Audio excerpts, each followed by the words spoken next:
Hello, ladies and gentlemen. This is Eddie Marcus again, and I only got a moment, but I want to tell you something about Christians. I want to talk about a real Christian and compare with Christians, American Christians per se, since we know nothing about those other places. American Christians are people who say they know God, they love God, they go to church sometimes, some of them go all the time, some go very few times. They give an offering, they try to keep from violating the Ten Commandments until they have to. They don't just want to make it a habit. They go out, some of them don't. They party, some of them don't. They go to church, some all the time, and they preach and they sing in the choir and they dance and they do all those other good things, and they go out and party too. Christians in America, they love to give their offerings. Many of them pay their tithes, many of them don't. You see, in America, you can be an American Christian, you can be one of the most notorious gangsters that ever walked the planet. That means you went around killing people, taking advantage of people, and get killed. But Americans will say that you're in heaven. You could be Jesse James, you could be Al Capone, you could be anybody, Mad Dog, you. And American Christians say that they're in heaven. Your mother, your father who killed each other because they couldn't stand each other, you'll say they're in heaven. See, that's what American Christians would say. But is that a real Christian? What is a real Christian? Because the one I just identified, I'm sure you can add to that or take away from that, but it'll still be in the same category. But what is a real Christian? You know, when if you think about the Bible tells you about God talking to Abraham and all those guys like that. Nowadays, if you listen to the church, God talks to nobody unless he's talking through those same people and those who wrote what those people have supposedly had said. Well, this is why people don't know, as far as I'm concerned, what a real Christian is.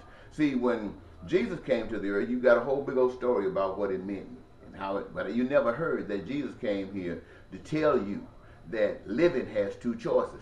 The choices that people were expressing at the time that Jesus came, that was a choice of man. That was people moved by selfishness. Even when they talked about God, even that was about selfishness, my selfish way of God, and so on and so forth.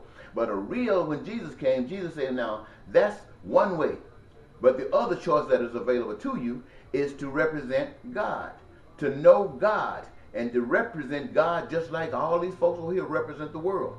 Now, what that basically meant, that means you, as a real Christian, you see a different world. You understand a different world, meaning you see a different way of life. You understand a different way of life. And the different way of life that you see is better to you than the one that you've been living. Not only is it better to you, it's better to all of the people that you can foresee. The life is better. And it is designed by the master planner, God. And so by being a real Christian, as Jesus did, you came down, you talked about what was real and talked against the junk. You lifted up that which was real and against the junk. You didn't go to the polls and vote for evil because that's your only choice that you had available. You always got a choice. You didn't go and, because people, you look at people that you say, then this system people they steal, the prisons are full with people, and these people you want to put down. Yes, they need to be put down, but you need to put yourself down too, because you created a system and allowed a system to exist. I know I'm talking fast. Allowed a system to exist that created these problems that you got, and rather deal with the problems, you want to lock people up as if they're going to go away. That's the name of the system that in Christianity as America's preaching. But God's way is saying there's one way, not two.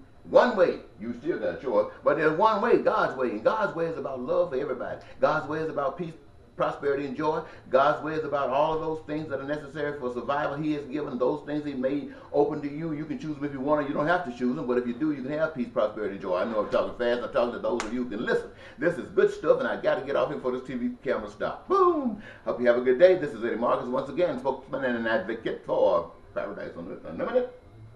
Bye-bye.